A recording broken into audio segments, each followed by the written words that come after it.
Welcome in crazy life Ritesh. मैं हूं रितेश कुमार।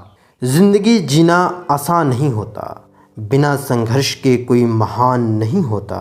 ज़िंदगी जीना आसान नहीं होता, बिना संघर्ष के कोई महान नहीं होता। जब तक ना पड़े हथौड़े की चोट, पत्थर भी भगवान नहीं होता। दोस्तों, आज की कहानी ऐसी ही है। दोस्तों, बाज यानी ईगल वो पक्षी है जिसकी बचपन से बड़ी मुश्किल ट्रेनिंग होती है।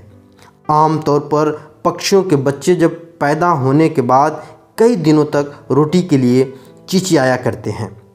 कम से कम 1 या 2 महीने तक पक्षियों के बच्चे खाने के लिए अपनी माँ पर निर्भर होते हैं, लेकिन बाज के बच्चों का बिल्कुल उल्टा होता है।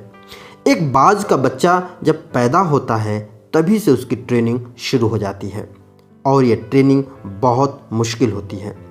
पैदा होने के महज कुछ ही दिनों बाद ट्रेनिंग का पहला पड़ाव शुरू हो जाता है, जिसमें मादा बाज अपने बच्चों के लिए खाना लेकर आती है। लेकिन वो खाना सीधा बच्चों के मुंह में नहीं डालती, बल्कि अपने घोंसले से कुछ दूर पर खड़ी हो जाती है और खाना उतनी ही दूरी से उन चूजों को दिखाती है।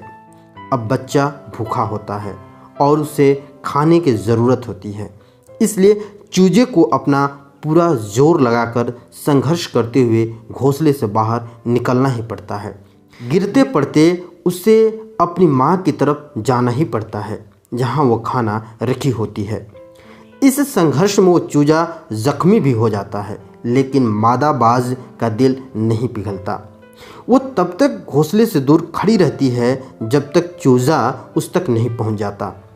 ट्रेनिंग के दूसरे पड़ाव में कुछ दिनों बाद मादा बाज अपने बच्चों को पंजों में दबाकर आसमान में 10 से 12 किलोमीटर ऊंचा ले जाती है और फिर इतनी ऊंचाई से चूजे को फेंक देती है।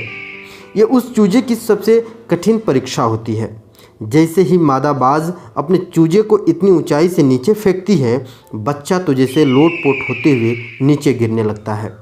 जब वह ज़मीन से करीब 1000 मीटर की दूरी पर होता है तो घबराहट से अपने पंख फैलाने शुरू करता है, लेकिन उड़ नहीं पाता और उसे एहसास हो जाता है कि अब वह मरने वाला है। तभी मादा बाज तेज़ी से उस चूजे को हवा में ही अपने पंजों में दबा लेती है और सुरक्षित ज़मीन पर पटक देती है। मादा बाज ऐसा तब तक करती रहती है जब तक वो चूजा अच्छी तरह उड़ना ना सीख ले। इस तरह एक बाज की बचपन में ट्रेनिंग शुरू होती है, ताकि वह इस खतरों से भरी ज़िंदगी में भी सबसे शक्तिशाली रहे। अपने इस सख्त प्रशिक्षण की वजह से एक बाज अपने से दुगने वजन शिकार को भी उठा कर ले जा सकता है। बाज की इस ज़िंदगी से हमें भी बहुत बड़ी सीख मिलती है। दोस्तों, हम सभी अपने बच्चों को बहुत प्यार करते हैं, लेकिन हमेशा याद रखें कि प्यार के साथ उन्हें ज़िंदगी की मुश्किलों का सामना करना भी सिखाएं, ताकि वो अपना खुद का व्यक्तित्व बना सके और इस दुनिया को अपनी प्रतिभा भी दिखा सके। I hope you like this video and motivated by this video. Thank you very much.